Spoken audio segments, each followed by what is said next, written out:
Hello, everybody, and welcome to another live Say It Out Loud, Innovating Out Loud episode with Regenerous Labs. As you can tell, Taryn is not here because she would usually do this intro. She is live in real life in Toronto at Innovators.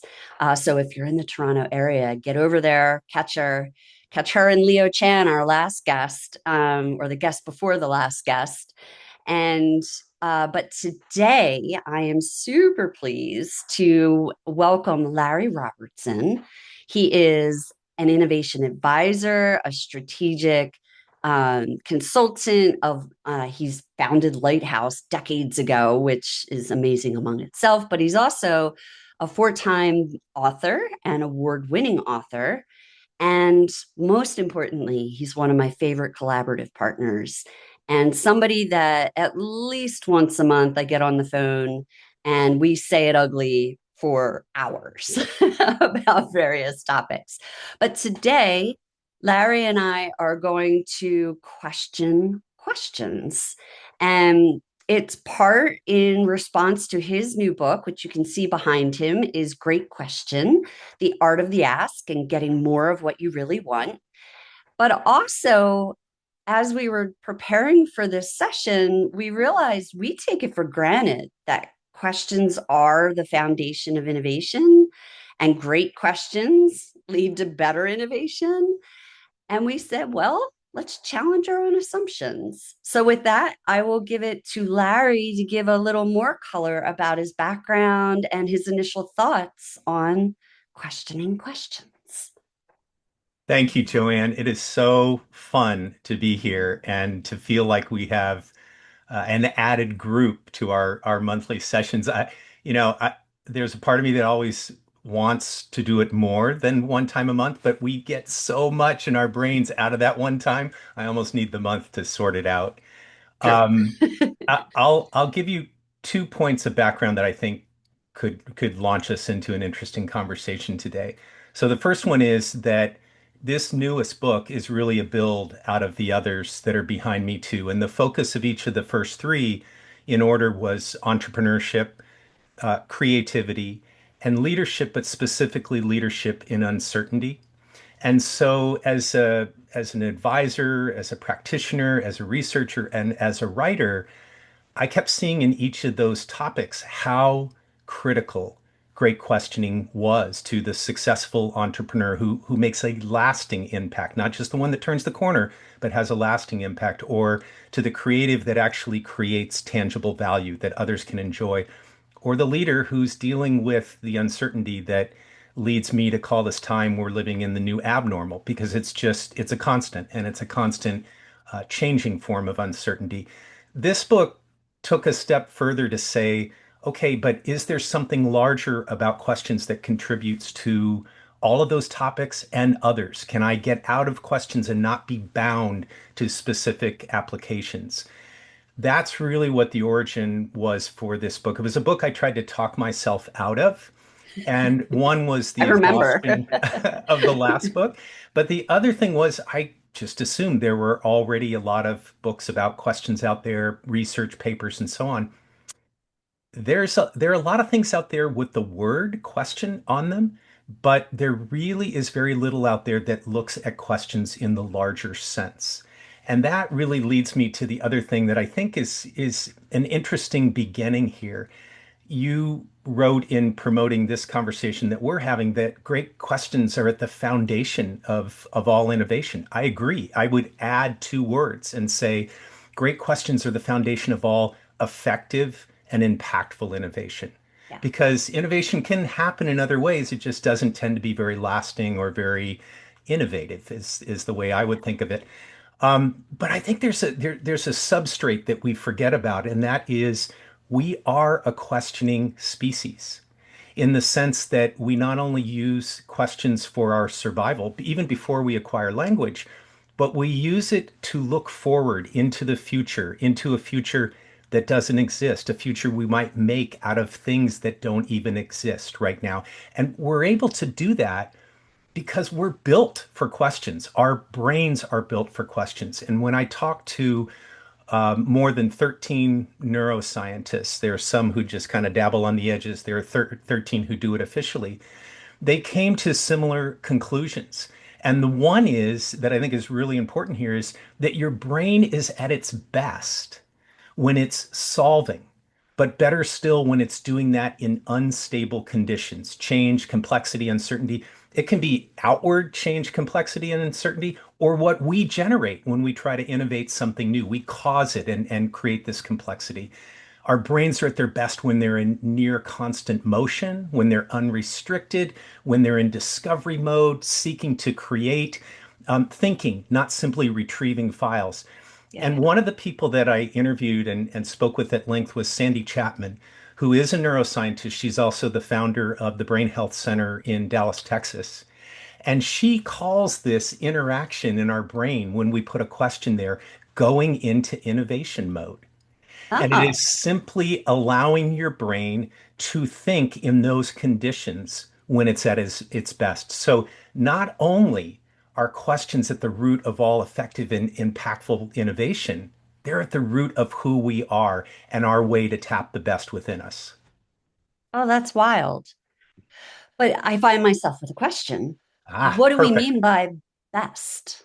Mm, How does that manifest like physically for me? Because you know me, I live up there.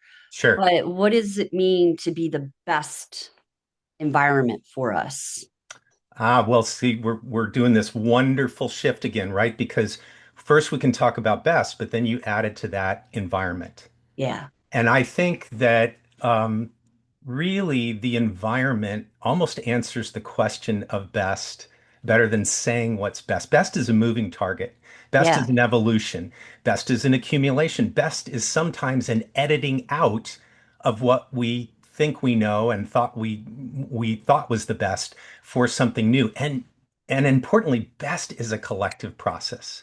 Yeah. Because in order to bring out an individual best, ultimately you need that interaction with others who are bringing what they have. So that takes you into that environmental space where seeking best is an exchange, questioning is an exchange. And as you put it, when we talked for my new book, there are always at least two perspectives in any exchange.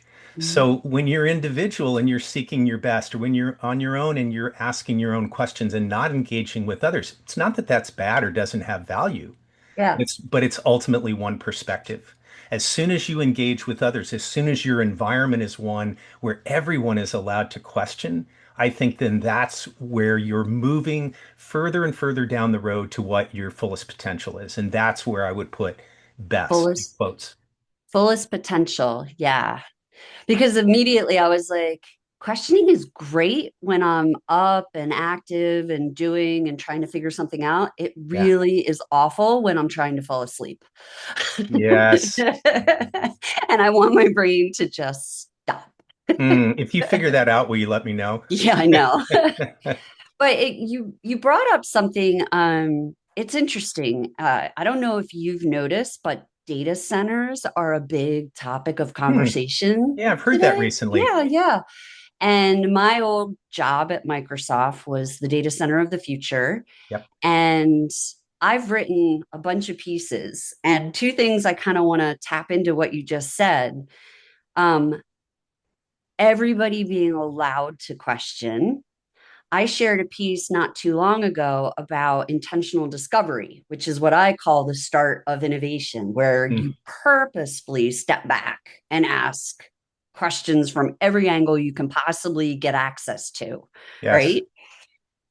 When I did that for the data center of the future, I was met with pitchforks and flaming torches and just, not from everyone, just a select few who the idea that someone new to the company, lower in rank and outside of the data center industry would dare question Yeah.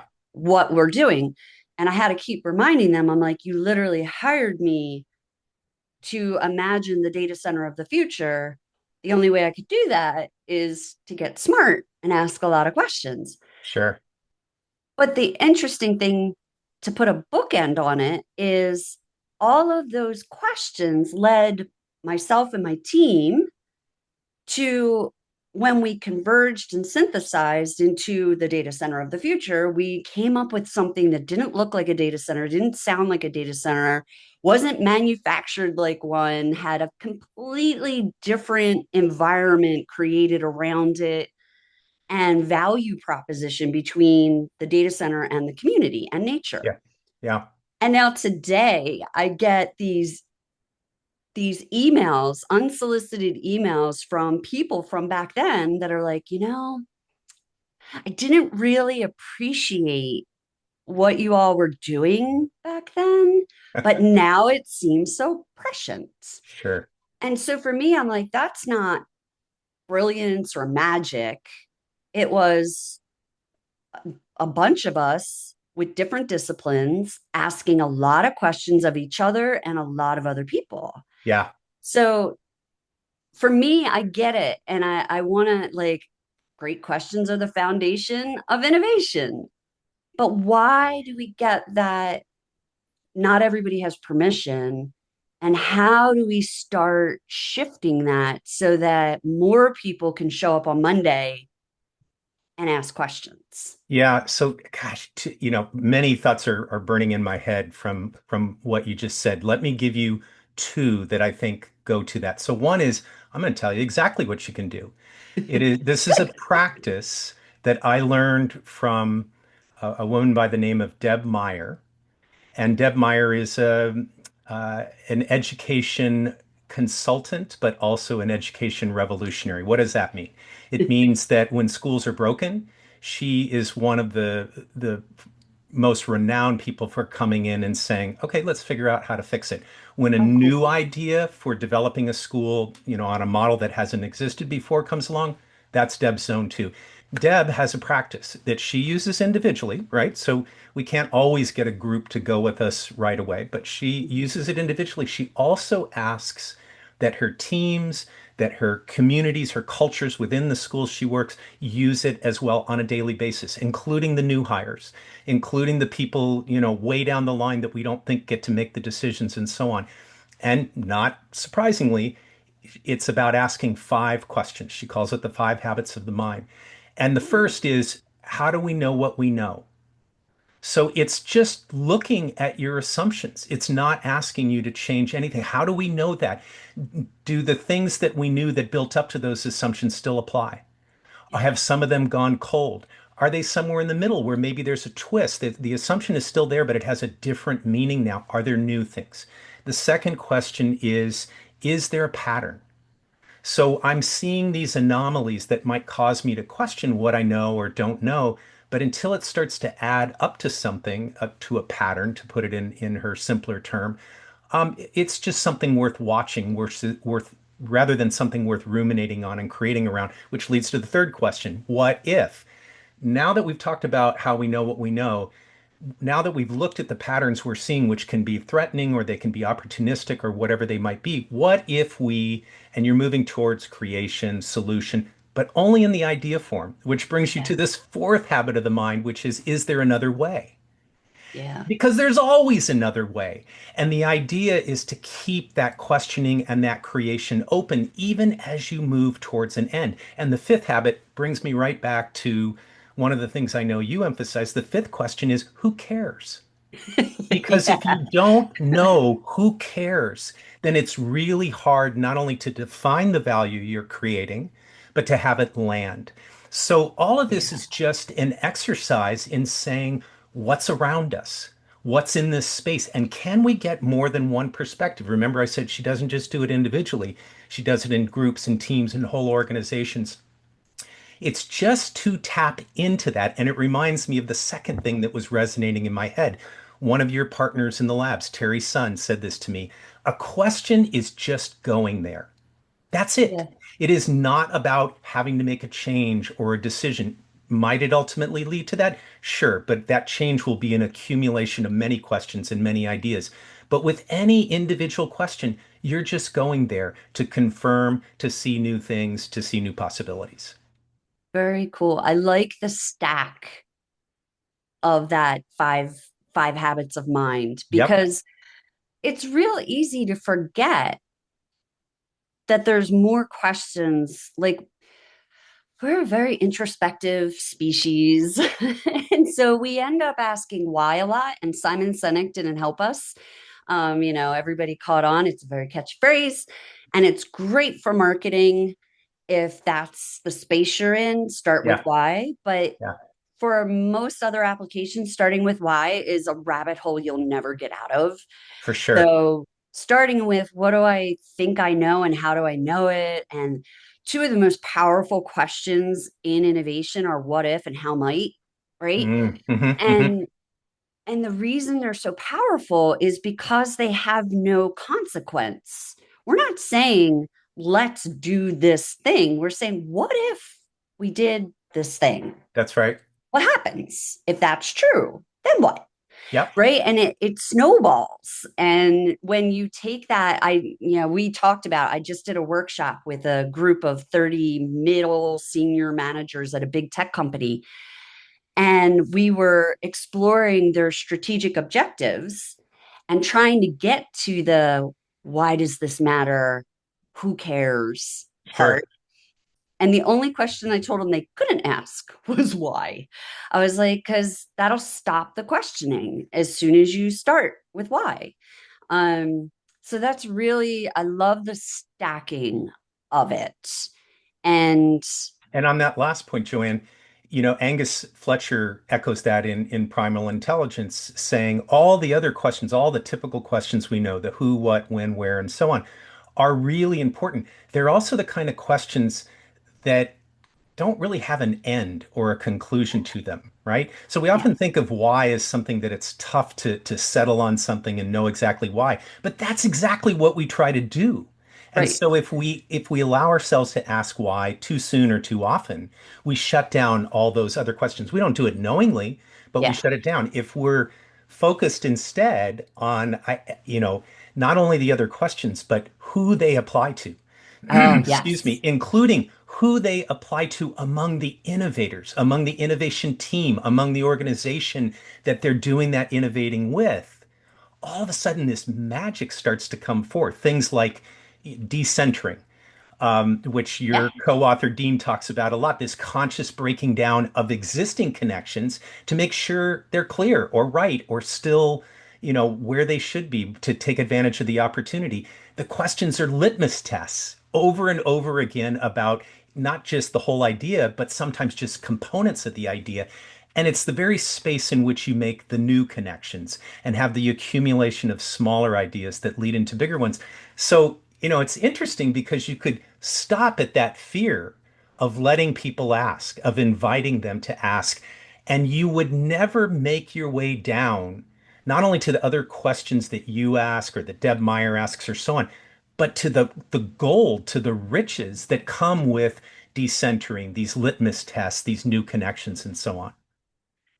And built in there underneath all of this is the premise that innovation is value creation, Mm, right? We talk a lot in our book that there's a distinct difference between ideation, invention, and innovation. And we'll go yes. back to it 1,000 times. Dean and I both love the quote from Julia Lewson that's if it's not out changing someone's life, a customer's life, it's not innovation. It's Mm, just a cool idea, yeah, right? And you can have 100 patents on the wall, but if they're not out doing things in the world, are they really worth anything?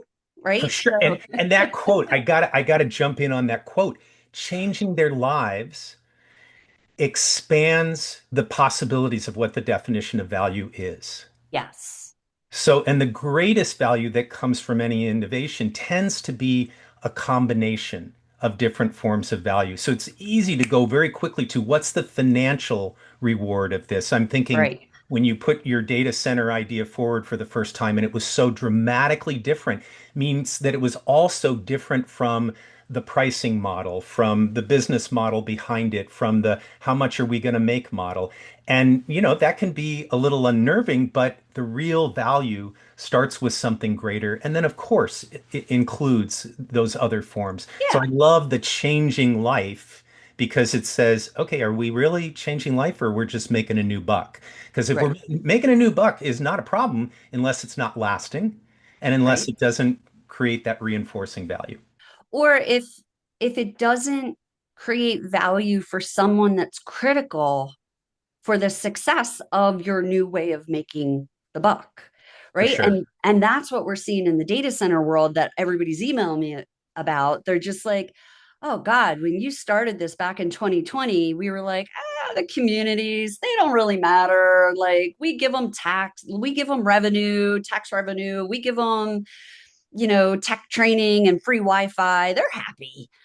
And I'm like, no, Yeah, they're yeah, really not. Like, if you go out and ask people, are they happy about these things? They're not happy.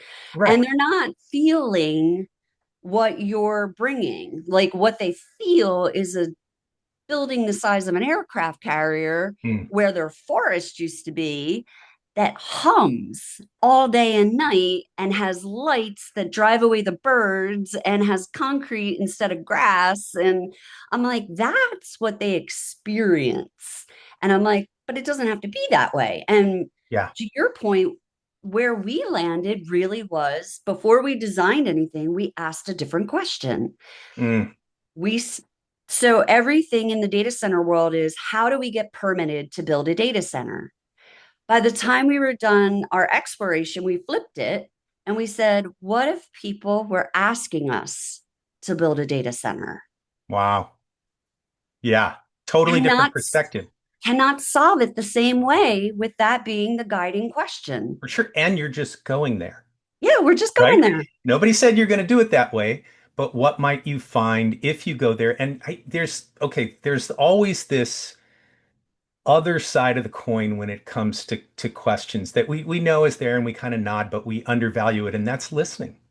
Yes. And listening to really absorb listening in the context of innovation. Let's just keep using that example to derive something that you wouldn't have otherwise derived, or Yeah. to take it to a place that didn't exist before, requires a different sort of listening. In the book, I talk about intellectual humility.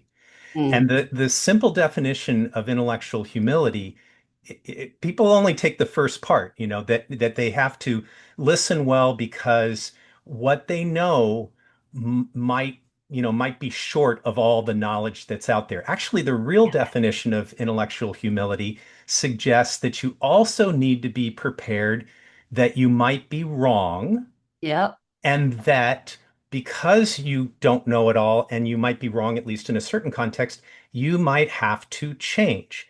But again, all those layers are simply about a going there to see what you might get if you flip the script as you talked about it. A couple of the phrases that came up when I was interviewing people that I think that gives you a tangible to say, okay, that's great, but how do I start engaging intellectual humility, especially when I don't want to appear Yeah. as though I don't know everything. And Caitlin Chusey at Microsoft said to me that her phrase she always reminds herself of is to try to quiet her cleverness. Yeah. And That's so from it's Janine Benyus from the exactly, biomimicry world. I exactly. love that perspective. It's beautiful. And it says, don't get rid of your cleverness. Hmm. It doesn't say yield your cleverness. It says just quiet it so that you can hear in a different way. Jim Lampley, who's a communications professor at the University of North Carolina at Chapel Hill, he talks about listening atmospherically. So Hmm. all those things we were talking about before, how do we know what we know, the patterns that we're seeing, what are the possibilities, what are other ideas? If you listen in with that kind of scope, suddenly you need to know what other people are saying, what they want, what Yeah. is innovative in their minds. And you get to this third phrase that I love, which is decolonizing our thinking. Abe Hmm. Abusharaf, who's a professor at Northwestern, uses that. And he says it's just so easy to hone in very, very quickly and not Ah, realize that we've built this little walled colony around how we think, where we go for information, and even where we go for ideas and how we innovate. So if we can decolonize out of our thinking, we might yep. see something different. Dean and I, in our book, just call that one of the things that kills truly valuable innovation, transformational, not like continuous improvement level, which Yep. is so important.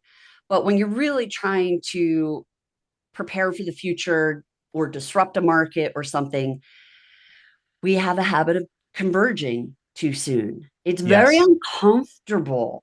Like I get even from some of my longest innovation partners, I almost thrive out in the ocean with no land in sight. Like I'm like, Yeah. woohoo. Everybody else sees sharks circling and they're like, oh my God, I got to get somewhere. And I don't know, did that come up in the neuroscience? Like, why do we do that early convergence? And how do we? I have a couple of techniques to help people stay out of that, but I'm curious what the brain scientists might say about how to keep people comfortable swimming in the middle of the ocean longer. Yeah. Well, I mean, think about the people who not only want to see the shore, they want to be on the shore. They feel better there. That is equally a part of what our human brains are trying to do. Look, I always think about it as you should always question, but you can't only question. Mm, And so if you have that in mind, answers are important.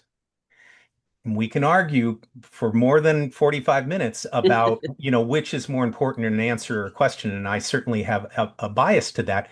But really, both things have to exist. So your brain wants to solve for efficiency reasons, your brain wants to solve for comfort reasons, but your brain is not only satisfied with that. Your yeah. brain wants to grow, and growing is connecting new synapses and making, it needs to be in ambiguous territory in order to do that best. So this learning to live with, we're built for both of those things. And the balance is going to be different for different people. It's going to be different for the same person in different circumstances. It's going to be different for the same person in different teams, but Yeah. it's both things. It's the only way that you can not only thrive in the moment, but adapt to the next one. And you had a lot of educators in the book, Lots, all levels, all levels. kindergarten through, presidents and provosts, and so everyone in between. And one of my favorite exercises is the question storm, which came out of education Yeah.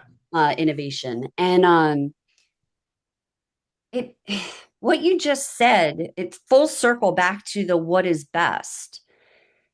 And Dean and I danced around the fact at the end of the book, we landed on an idea that probably is the start of the next book, which is everybody we met exuded this serious joy.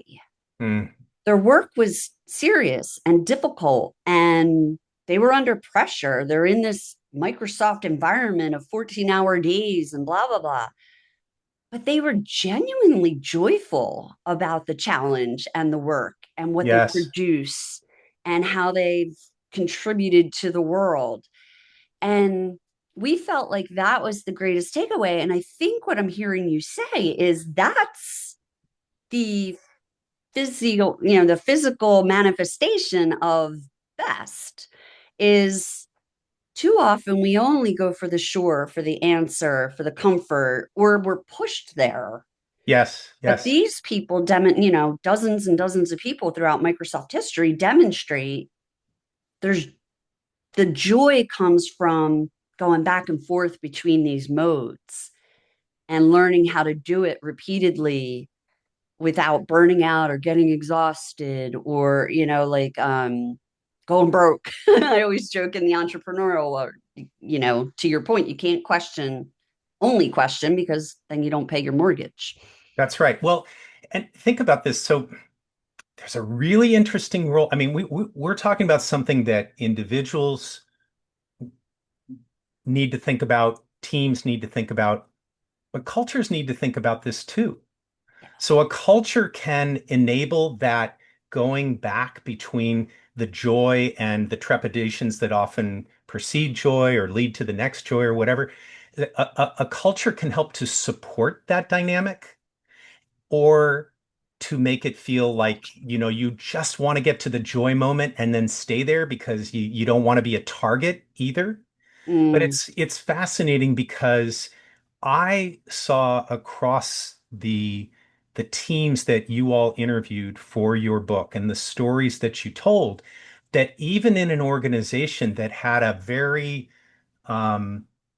defensive reaction to your data center ideas that were so Yeah. new, there was an allowance, at least within pockets of Microsoft, for these other things that you and Dean write about, and that I Yeah. talked to Dean Hachimovich about, who was the creator of autocorrect at Microsoft way Yeah. back when.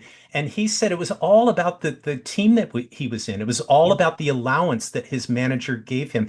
And it was about his decision to take the invitation and do something with it. The same manager managed over other teams that decided not to do that because they were fearful. So there's a real human element that says we're both things. There's a Yeah. real human element that says culturally we're both things. Yeah. So what are we going to allow even as we have specific goals and targets that we're trying to meet? And what are we going to allow that allows us to continue to meet those over time? I mean, think about what you always talk about. Out loud is the name of this podcast. Loopy. Yeah. Loopy means good and bad, and I feel joy, and now I feel trepidation about this. Ugly. Yeah. These things you repeat over and over are key to effective and impactful innovation. You can't have any of those if you're trying to stay in that one mode of, oh, I reached this peak and I feel joy. I don't want to go anywhere else. And underneath all of this, again, I'm going to see what you learned in all of, you did like 140 Yeah. different people. Yep. So I can only, I mean, we can't even begin to scratch the surface of what you've learned. So I'm just going to like work with you on things because then you'll Love bring it. it.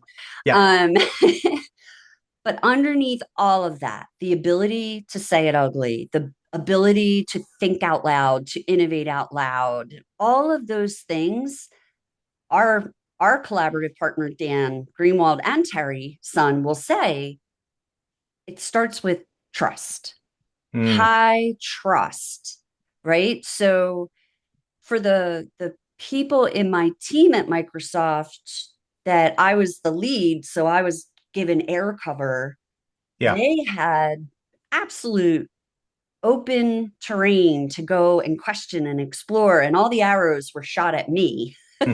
right?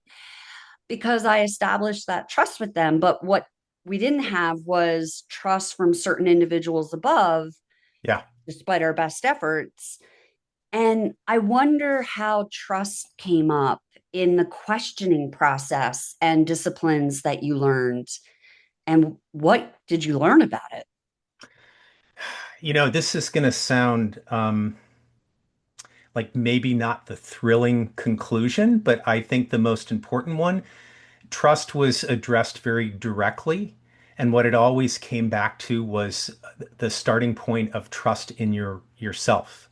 Mm, And when it came to questions, yeah, trust in your own practice of questioning. This does not mean you know everything. It does right. not mean you'll always do it the right way. But this faith that I need to do this faith that Right. I have practiced this faith that I've made it out of both good outcomes and bad outcomes of my playing around with questions is something that I have to trust. And if I don't trust in myself, there's no way that I can ever build that with a team, whether I'm the leader or I'm a contributor or something in between. If it's not there in you to start, it you can't build on it. It's like Yeah. building on sand versus building on stone. So I found the fact that and these are people across sectors. We talked about neuroscience, but it's across many sciences: anthropology, early childhood development, creativity, business, and so on and so forth. It's Your people art. in yeah, art. Oh, absolutely, and in enormously varied ways, from actual artists like Stephen DeFalla, all the Mhm. way to people who are using art to train medical students how to diagnose and care for patients, Oh, cool. or people who are Oh, using yeah, I art. remember that story. Yeah, or they use art to reach a portion of the community that not only doesn't visit a museum but doesn't think they're allowed to Right. bring them into that. So yeah, and then we talked about education. There's business large and small and so on. So all of them are seeing these things that we're talking about and coming back to that centering point, including trust. And Yeah. all of them are saying, if I don't trust myself, then I can't even begin to do something. So Jeff Swartz, who was the CEO of Timberland, and that was started by his grandfather, built to a certain extent by his father, but he really turned it into the powerhouse that he ended up selling it for billions of dollars. He said outright, I was a person for much of my career who was all about getting to the right answer, like a period Mm, after every one of those words. But he also realized that he didn't have enough trust in himself to allow others into that process fully so that they could help him get to good answers, not the right answer, but good answers. And it wasn't until he flipped to trusting in asking questions, really raw questions, and letting others do it, that the company actually became, no pun intended, fleet of foot in terms of their growth great pun. and yeah, and their credibility in the marketplace. It's interesting as we come around to the Q&A period. We've got maybe, let's give ourselves 8 more minutes, which Heck. we are really controlling ourselves. I'm proud. Um, we've stayed on topic, So but far, still so have far, 8 minutes to blow it in. but what I'm feeling from all of these things you're pulling together is that, you know, trust, creativity, de-risking the future, um, enabling vibrant collaboration, all the things we talk about in innovation, Yep. intellectual humility, all of it is coming out in this conversation where we question whether questions are really the foundation of innovation. Right. And so I feel like we kind of are we be, but let's question our question. Are we directing this conversation to make our point? Or do you really feel like, no, it's just like no matter what angle we come at, it always kind of comes back down to, are you questioning your assumptions? Are you getting to know other people's point of view, etc.? Yes. It's so I my research and my experience directly in working with people around this uh, validates that repeatedly. And I keep poking around to try to find the holes in it. I mean, it happens in different ways, but questions are always there at the center. I will tell you the thing that pushed me to further confidence to say that this is so critical, not just to innovation, but to everything we do, were all the conversations I had with researchers in early childhood development. And they have very different focuses within that, but they come to this similar conclusions, I guess you could say they're interrelated, that not only would we be dead without our questioning ability, but it has evolved over hundreds of thousands, if not millions of years. So it's deeply embedded in us. And this is the thing that really stood out to me. We're born asking. So even before we acquire language, we're trying to figure out how do we cover our bases? How do we get food? How do we find a safe place to rest? People who care about us, even a place to play. And we're doing that without even expressing the words because that's how we're built to think and to act and then to engage in the world, including how we innovate. So it's core to who we are already.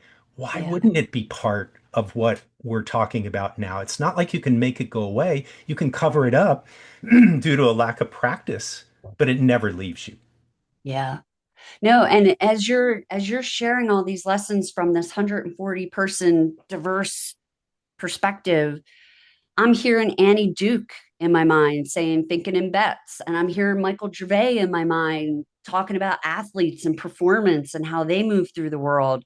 And I'm hearing Steven in my mind, who, you know, is my closest true live in the art life dude, where everything's questioned all the time, Yeah. right? Like, and he has to trust that he's going down a path that's or living life that's worth living and And producing then he leaves things. his works open Yeah. so that you can ask. He Yes. he he moves away from anybody who says, "Well, what does this mean? What are you trying to signify here?" He doesn't answer that. I Right. mean, I tried, but he doesn't answer that. And I love more the reason why, because he wants it to be your stimulus for doing your own asking, even if you see or come up with something completely different from him. I mean, it's a wonderful seed that he plants. Yeah. And it's what they tell you too when you write a book, right? You're going to do your best. You're going to try to share ideas and learnings and questions. But once the book's out in the world, people are going to take from it what they take from it, and For they're going to sure. read it through their own eyes.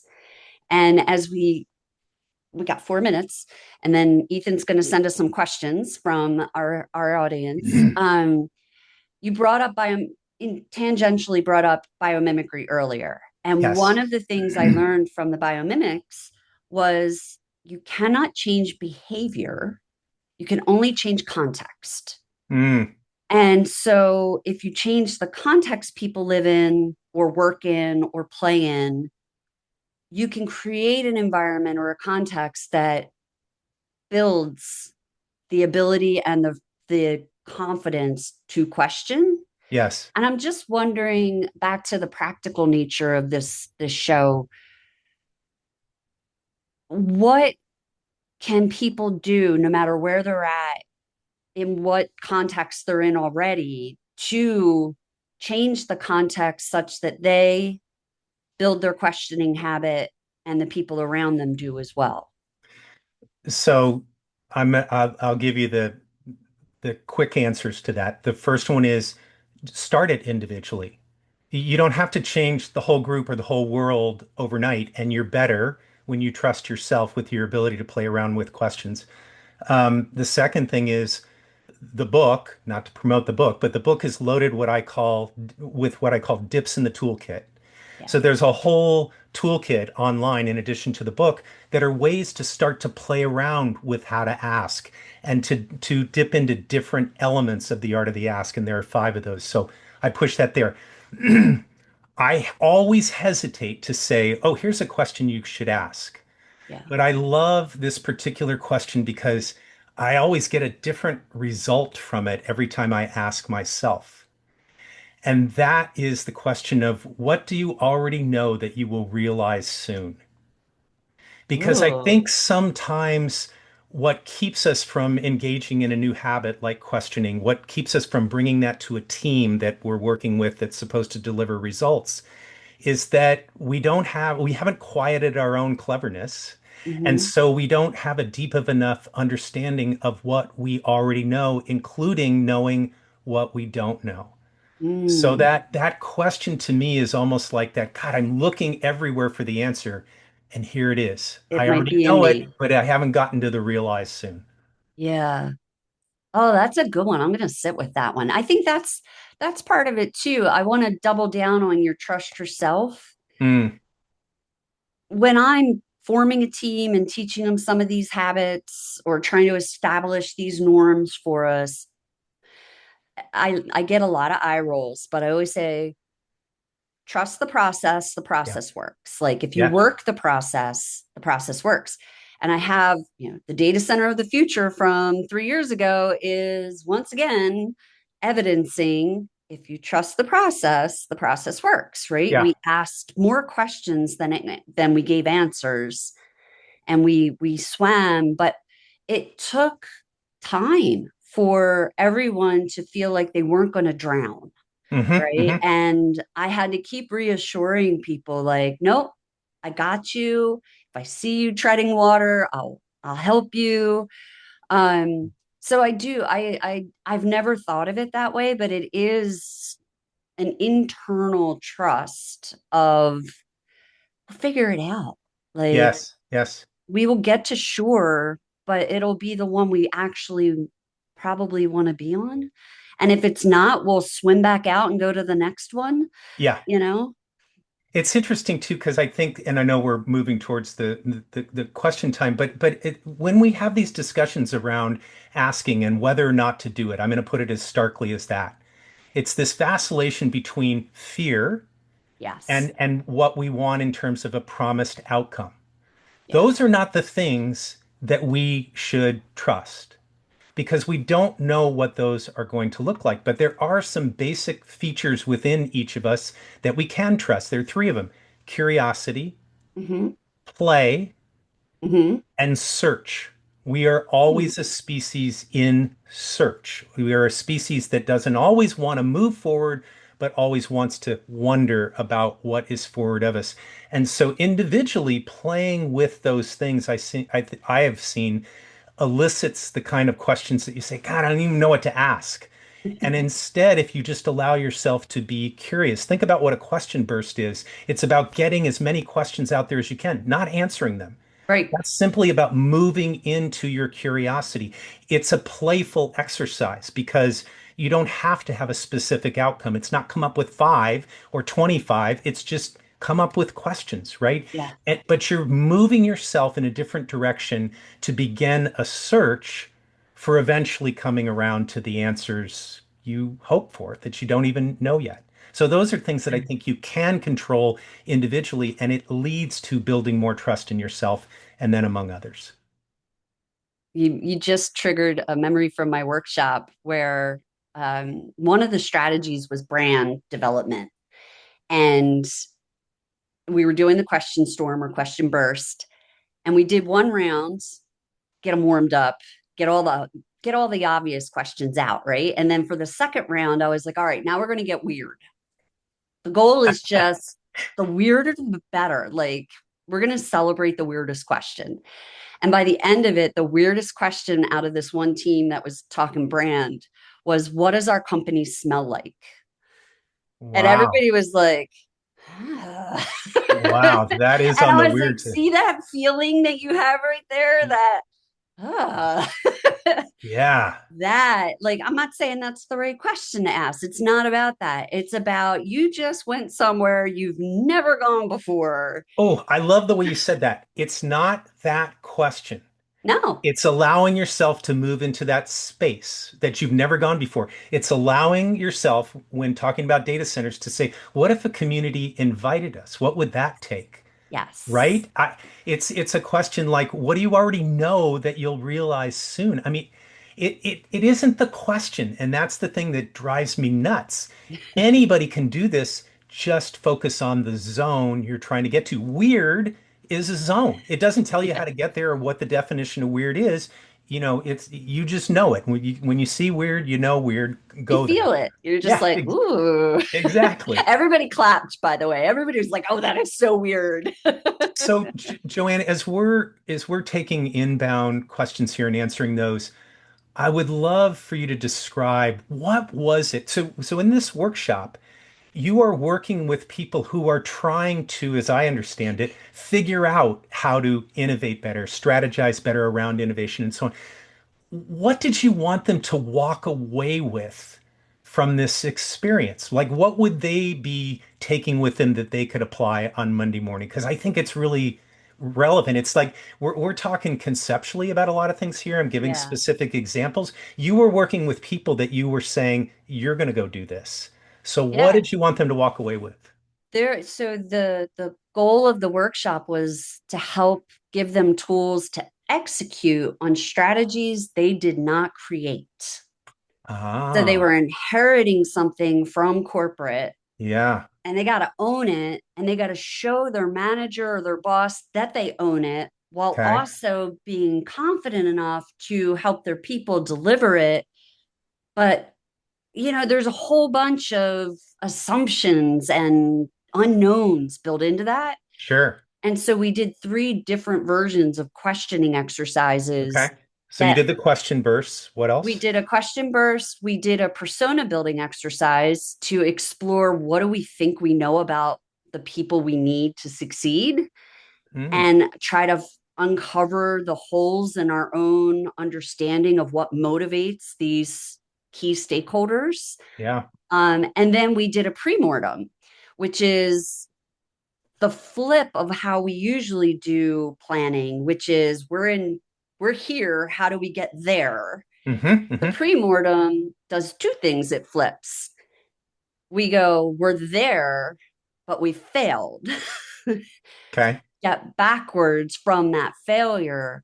What happened just before we failed? What kind of Mm, failure was it? Who yeah. said it's a failure? And then through all of that, what it gives them is a deeper understanding of what they're being asked to do, the blind spots they may have before they even start. Okay. And if you do that pre-mortem several different ways, like we failed through a slow bleed, or we failed through a public blow up, or we failed because the world pivoted and we kept going, world went left, we kept going right. They have these, what Rita McGrath would call like these early warning signals. They've already mapped out, these are the ways we might fail. And if we start seeing something early on that path, we're going to stop and go, are we on path to fail Yeah. that way? Yeah. And if so, you can get ahead of it and you can adjust. You can adapt to the future that's actually unfolding versus head down trying to, force your reality on the world. Yeah. Um, so it was really just, don't take it at face value. Let's understand the people and the objectives deeply, and and so that you can move forward with trusting yourself that you'll be able to ask the right things at the right time, enough that, we always say innovation is loopy, it's also wiggly, right? Juliana on a couple episodes ago shared, oh, I got to stop. But she shared that when you're flying A to B, you're only on path like 3% of the time. It's life is wiggly, right? Yeah. So Yeah. let me give you a question from the audience. Sure. In the opposite of a question, is the opposite of a question a statement? I'm trying to figure out how to know when it's important to stop questioning and start making statements to move forward. Yeah. So what I found is, and I think every one of us can relate to this. You're doing both in parallel. I know that sounds funny, but we think of questioning as a linear process, and it's really not. So where you're going to stop for a particular answer is if that answer gives you some forward momentum that you can plan and build around, which is something else you must do, that you're trying to do as you go along. However, the interesting thing to me is that um, the most powerful question is often the one that follows a question. Mm, So I think we all sense that. And when you start sensing that that power is dissipating, it's often a very good time to say, okay, so if I had to conclude an answer right now from what I've gathered from all my question asking, what would that look like? But second, how far do I want to take it? Meaning, how far do I want to take the answer and implement it? Is it just a reference point and I need to ask a new series of questions? Or is it something I can actually build something around? If I'm building around it, a project to go forward, that's going to have a 6 month or 12-month time span to it, what is it that I'm going to ask myself along the way to make sure that I'm still on track for what I'm aiming for and that what I'm aiming for is really what I should continue to aim for. So those things are really happening in parallel. You're just using the questions in a different way. And you can feel, especially with practice, when the use and the utilization starts to diminish. And I think that's often a good signal to say, well, what can I conclude at this point for right now? And then allow yourself to kind of contemplate what questions you'll continue to ponder rather than just living in the question space alone. yeah. I will add to that in the intentional discovery process. Hmm. When we start landing in the same kind of point from very different Mm, domains or perspectives, yeah. like when the community's expressing the same pain as the construction lead or the land acquisition lead, it's like, oh, these people have very different motivations, but they're saying the same thing. There's a Yes. there there. I'm going to put Yes. that over here as something we probably want to solve, Yes. right? Remember we were talking earlier about Deb Meyer and the 5 habits of the mind and the questions that you ask. And the second one was, is there a pattern? That's the Yes. kind of pattern she's talking about. Yes. It's not, I mean, it can be a simple pattern, but it's usually something bigger than that. Like, oh my gosh, we have all these people on this team, and they have very different assumptions that they're working with. Isn't that curious? Yes. However, there's this interesting overlap between people who are coming from very different perspectives. Maybe those are the assumptions that are either A, worth keeping and building on, or B, if they're all saying it looks kind of fuzzy, digging into more to see, if it's still really relevant or what we can do about that. So yeah, it's a perfect example of is there a pattern? Assumptions. They're the bane of most of life's problems in human interaction. Yeah. Is just, I mean, not even just innovation. It's like I Terry called me out over the weekend. We were together for a lab retreat, and I made an offhand comment like, you got to wonder about people who don't love dogs. And she's like, well, I didn't really grow up around dogs, so I didn't love one. I didn't love them until I got one. And I'm like, oh, that was totally an assumption I've been carrying for like Yeah. 50 Yeah. years. Yeah. All right, this is a good one to end on Okay. because we haven't talked about AI this whole hour. Can you imagine? I mean, we talked No. about data centers though. So, Yes. Yes, that's true. but this is the first time we're saying AI. Do you have a perspective on using AI as a thought partner in questioning? Yes, I have many thoughts, but let me try to boil it down to just a couple. I think it's really important to understand what you're trying to accomplish with any thought partner. And ultimately, you can't go anywhere in answering that question if you don't understand what your own individual advantage is. What is it that when many are bringing to the table things that are going to come together and make something fantastic, something innovative, you better know at least what you think you bring. Why wouldn't we ask those same questions when it comes to AI? Meaning, as I'm putting more on AI to do for me rather than what I do, some of the people I interviewed who are in this space said, well, to what extent are you giving up your agency? To what extent are you cognitive offloading and you're moving yourself out of the practice of thinking, including the mistakes you make and that you learn from? Yeah.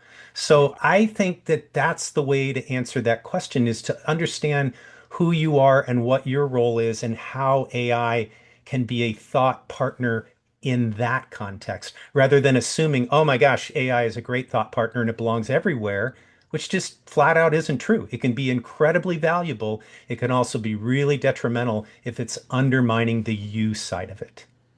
Yeah. Well said. I think that is the a good point to land on. And because I want to save 1 minute, but I will say this: you can't amplify a skill with AI that you don't have. So, True. and AI's whole mechanical, electrical, computer underlay is averaging. Yeah. So if you To an want, answer. right. So if you want to be average about answering or asking questions, go ahead. Yeah. Use AI blindly or develop these skills, and you will see how you use AI as a thought partner change. A- Absolutely. And AI can't teach you how to question. No, It it can can't. support your questioning, but it Yes. can't teach you how to question. So hang on to that. Yeah. So as we close out, tell us where we can find you, what do you want the audience to do next, and where can we find you? Yeah, the what I want the audience to do next is to think about their own questioning, how they ask, where they ask, why, and if they're not, how they can do more of it. That's what I really want. To learn my thoughts on that, my website is lrspeaks.com, my initials LR and then speaks.com, and you can learn about my books, my articles, my consulting, and pretty much everything else. And the book's available everywhere? Everywhere books are sold. Everywhere. And there's an audiobook coming. There is an audiobook a coming. Good. Yeah, all the Awesome. recording is done. It hasn't been released, but in the next couple weeks. Awesome. Yeah. Thank you so much, Larry. I Ah, learned Joanne, a what a thrill. ton as always. Totally enjoyed this, and next time we'll have to do it with Taryn. Yes. Yes. And again, if you're in Toronto, go pester her. Thank you, everybody, for joining us and keep an eye out for the follow up. Have a great week.